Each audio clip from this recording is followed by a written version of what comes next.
I got broads in Atlanta, just to the lean the family. Pretty close in the stands, you know what's in the family. Hey there everybody, my name is Shadow Beats, and today I wanted to do a tutorial video on the basics of building a melody.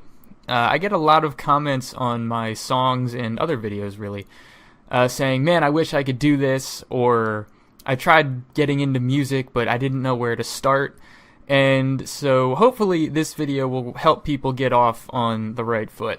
Now I do know that there are hundreds, if not thousands, of videos on YouTube that kind of explain music theory and, you know, melody and how it all works. Hopefully this video is going to be a bit different in that I'm going to be taking a bit of a different approach, a more mathematical approach, just because that's kind of how my brain works. Now, I will say that this video is directed more towards, you know, the very beginners. So if you have any knowledge of music theory whatsoever, this video might be boring to you. So I just wanted to throw that out there. If you're looking for any expert advanced techniques, this is not going to be the video for it. And I'm probably not going to be the guy to make that video because I'm not an expert on it either. However, with that said, let's get started. Okay, so before we start actually making the melody, there's some things you're going to need to know and some terms you're going to need to understand. The first of which is knowing which note you are playing on a keyboard, how to read a piano more or less. Now if you're in a digital audio workstation like Reason or FL Studios or Ableton, whatever it might be, you're probably going to be working with one of these piano rolls, and it's just so helpful to know, you know, which note is which. You know, this is a D, this is an E. And the way we do this is you will notice that obviously there are white keys and black keys. And the black keys are grouped in 2, 3, 2, 3.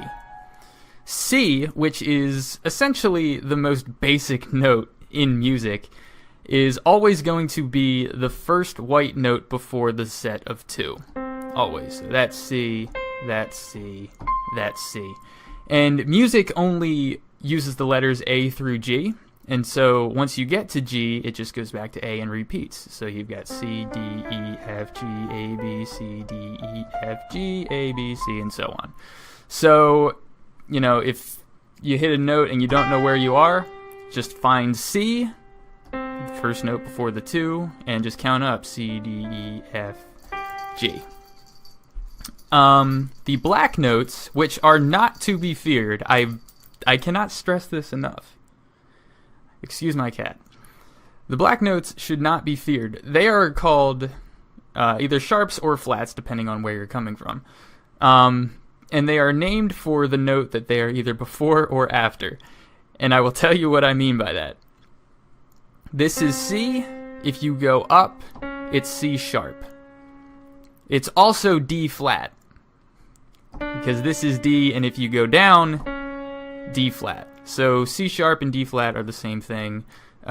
G sharp and A flat are the same thing. I'll put a chart up on the screen right now. If you want to open it in a separate page or whatever so you can reference it, that's fine. The link will also be in the description to that image's URL. The next thing you're going to need to know about are keys. And what a key is it's basically your guideline to what notes you are going to be using in your song. Or to put it more simply, what white keys you're going to be using and what black keys you're going to be using. For example, the key of C major has no black keys. It has no sharps. It's all white keys. And that's why I said it was the most basic note, because the C major scale is the simplest. It's the one that everybody learns first, because you don't have to worry about those dreaded black keys. The key of A major has 3 sharps, F, C, and A.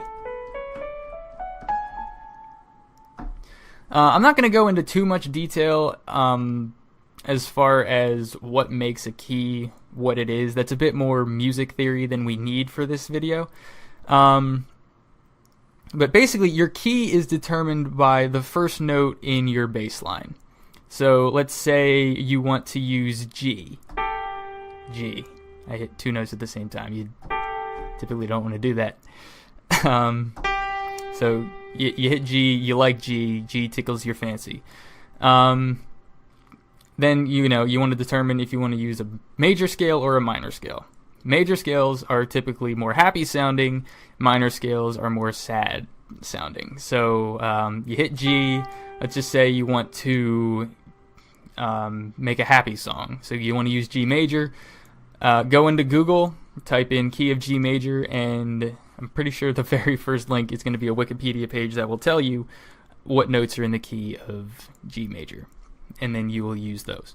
One other thing that I should mention is if you are going to sharp a note, you essentially play 1 half step above the note that you're trying to sharp.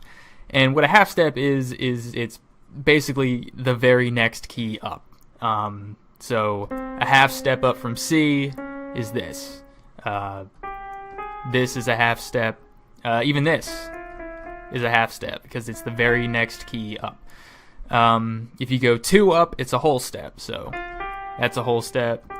That's a whole step. This is a whole step because 1, 2.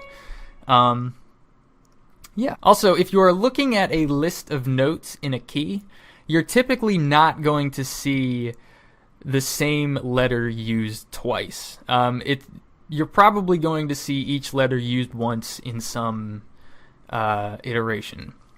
For example, the key of C sharp major is every note is sharped. So you've got C sharp, D sharp, F, and F sharp. That probably won't be written that way, though. It'll probably be C sharp, D sharp, E sharp, F sharp, G sharp, A sharp, B sharp, C sharp. So that's just a little tip, I guess you could call it. Okay, so now that we got that out of the way, we can finally start making our melody, which is the whole reason why we're here, right? So the first thing that you're going to want to do is pick your key, or pick the note that you want to start out on. For this video, I'm going to choose the key of D, and the reason is not because I want the D. No. In most videos that you see like this, they choose the key of C, which, as I stated before, is the easiest one. There's no black keys to worry about, it's all the white ones, which I never really liked, because right from the jump, you're kind of saying, the black keys are scary, they're gonna eat your children, they're... And they're really not. So I'm going to use the key of D, which has 2 sharps, F and C. So, you can learn how they work, why they work, and understand them.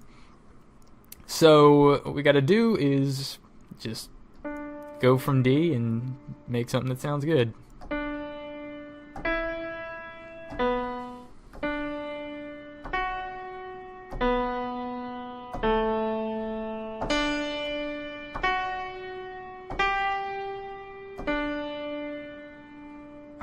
I like that. Alright, so I'm just going to draw it in. I'm not going to record, because some people may or may not have MIDI keyboards that they can use. So we're going to start on D, and then go up to F sharp, and G, and D. There we go. All written in. So we've got our D, F sharp, G, A, D, F sharp, G, D. There we go. That is our bass line, so to speak. And that right there is the hardest part of the melody making process, at least for this video. Everything else just falls into place. All you need is a little bit of knowledge of music theory. Okay, so let's be serious here. This sounds good, but it sounds weak. Really weak. We've got 1 note playing at a time, and it leaves a lot to be desired. We need to beef it up, we need to give it some substance, we need to build chords. And how do you build chords? Well, it's actually pretty simple. It follows a nice little formula. What you do is you take your note and go up 7 half steps. 1, 2, 3, 4, 5, 6, 7. So you've got the A. And you get this sound.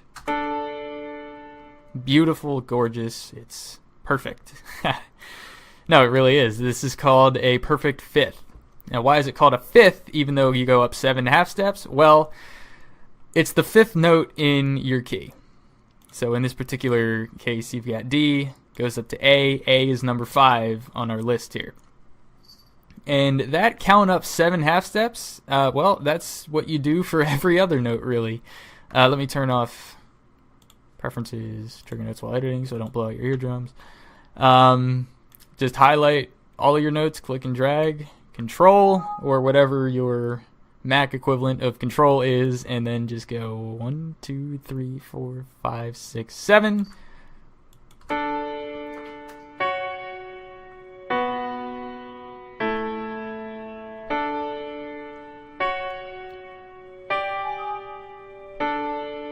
Something to take note of. That whole count up 7 half steps to get your perfect fifth is going to apply to every note with the exception of the 7th one in your key. In this case, it is the C sharp. And let me show you what happens if you decide to use that 7th note. So we have our C sharp, and we do the same thing. We count up 7. 1, 2, 3, 4, 5, 6, 7. That gives us a G sharp. And G sharp is not in our key. G is not sharped in the key of D. So we can't use that. What we're going to have to do is either augment it or diminish it, which essentially means augment means, bring it up a half step. Diminish it is bring it down. That's not something we are going to have to worry about for this particular rhythm, but it is something that I'm going to mention and keep in mind in case you wanted to do something like this. These diminished chords, I love them. Some people might not, but I love the little dissonance, so they're definitely fun to use, but we're not going to use it for this track. So let's just go back up to the D and A. Okay, so we have our root notes, and we have our perfect fifths. The last thing that we need to do to complete our chords is to add the third, and the third is either going to be a major third or a minor third. But again, it's really not that scary because it's all determined by the notes in our key. So from your root note, you are going to count up either 3 or 4. If you count up 3 half steps, it's a minor third. If you count up 4, it's a major third. So let's just do it. We've got, let me turn on the trigger notes thing. It's just weird to not have anything play. Oops. So go to our root note and count up 3. 1, 2, 3. Okay, so 3 is going to be F, but F is not in our key. So we go up 4, F sharp, there it is. We've got major. And we do the same thing for the rest of them. Count up 3. 1, 2, 3. A is in the key. A sharp would not be. So that's going to be minor. And we just do the same thing for the rest. Okay, so now that we have all of our chords or triads, we've got this sound.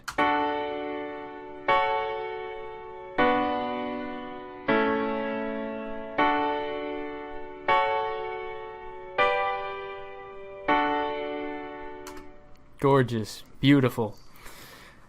So we can do one of two things here. We can call this done, or you can be like me and get really, really bothered that all of these notes are scattered out like this.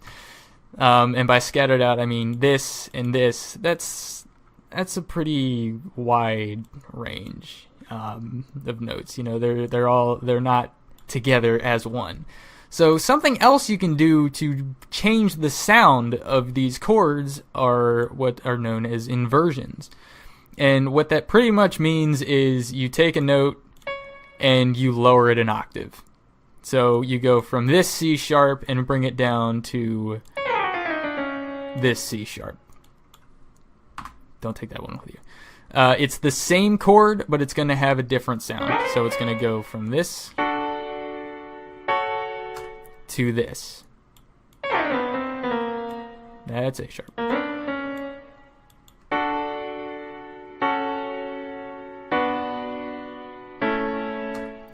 And I personally love inversions. You can do it again. Second inversion.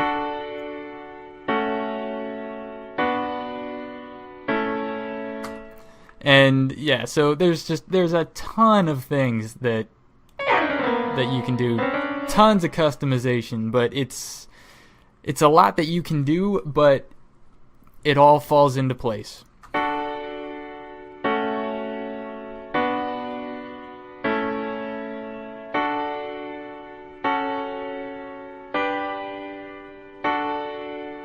Maybe we can try this too.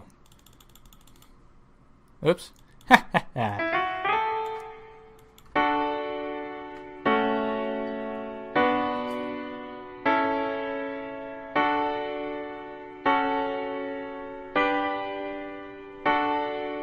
Love it.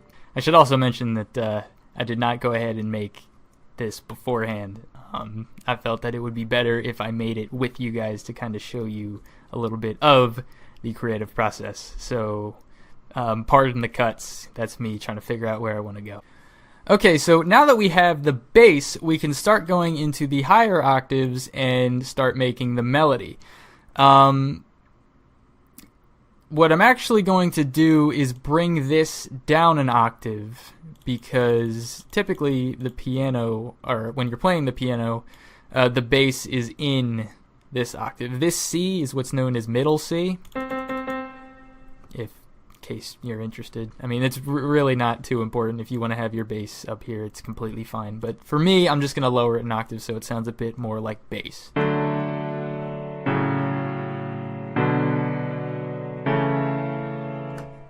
So like that. Now, to make the melody, again, you can freestyle it all you want, and as long as you play the notes that are in your key, you are probably going to sound at least like you know what you're doing. But for the sake of keeping it simple, what we're going to do is we're going to copy this note and bring it up an octave. And what that essentially means is you take this D, F sharp, A, and draw it in again, right up higher. So you go to the next D, F sharp, A. You can also do the click and drag thing. So what we do, a very, very simple thing we can do is play each of these notes individually in any pattern you desire.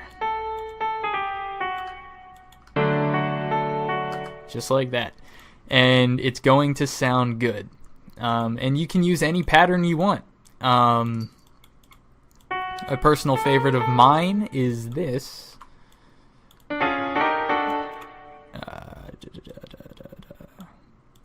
This. Just like that. Maybe something like this. Up and down. Just something like that. I think for this video we're gonna go with this just because it's my favorite. And yeah, you just do for all of the not inverted chords. You can do the same thing. So just like this, and this shouldn't be too bad. Yeah, it's fine. And then, yeah, just same kind of, I mean, I guess, okay, technically I can just do this. Okay, so that click and drag and copy and paste and whatnot works great for the chords that you have not inverted. For the ones that you did invert, you might want to do something a little different, because if you just copy these up, you get something that sounds like this, which doesn't sound bad, but it is still an F sharp chord. And so what you want to do, I shouldn't say what you want to do. What I normally like to do is bring the original chord back and play it up, because then you get this. And it just sounds, it doesn't sound as linear, it sounds different. This is not inverted, so we can just go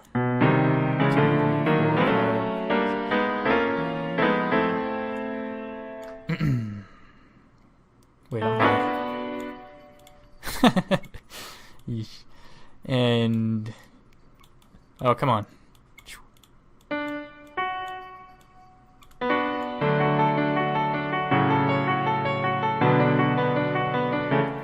And this chord, remember, we also inverted.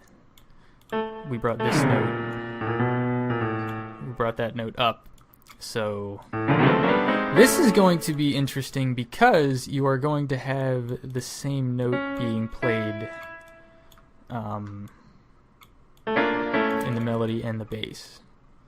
So you've got. Gonna delete this. And then bring that back up.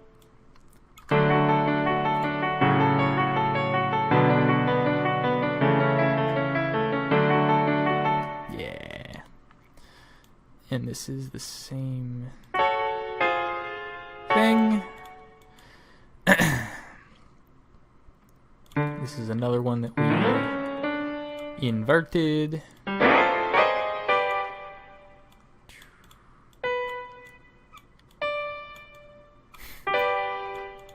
And bam.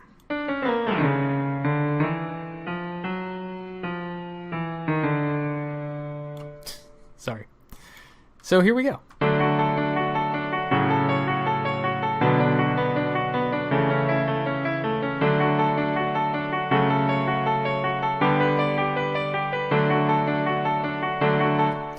And there we have it. There is the basic melody, and of course you can, you add the drum beat underneath it, you add different instruments and all that, and of course you aren't confined to these rules. Like if you want to freestyle like some other note pattern in the melody, that is absolutely music. There are rules, but you don't have to follow them. One last thing that I want to kind of pass on or suggest to use when making a song is something that I absolutely love to do, and that is taking our thirds of our chords here that we made and playing them in another instrument. I am going to mess up all of my screen regions here.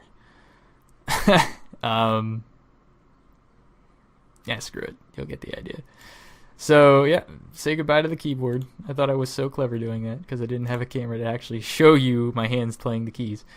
So I'm going to cheat a little bit here, and I'm just going to load up a strings patch because strings always sound good. By the way, if you go to the Propeller Heads shop, if you are a Reason user, these sampled euphonic strings are gorgeous. I don't know if only people using Reason can use them. I just kind of assume because it comes from the Propellerhead shop, but I'm rambling now. So anyway, this probably looks a little messed up, so just bear with me. If we drag our melody down into this track and delete everything that we're not going to need, all the melody notes, and if we revert all these chords back to their original. See what I mean? They sound great. Back to what they originally were before they were inverted.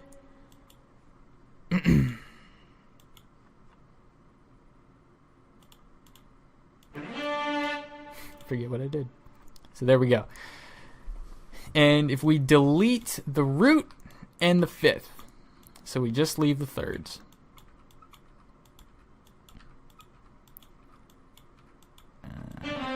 Oops, you're gone, you're gone, you're gone. Solo it out, you get...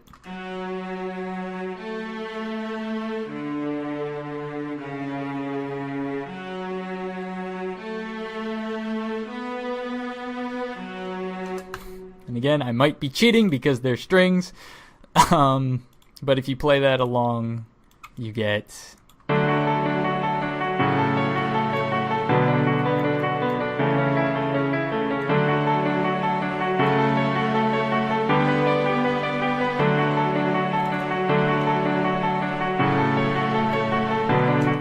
And then, of course, you can...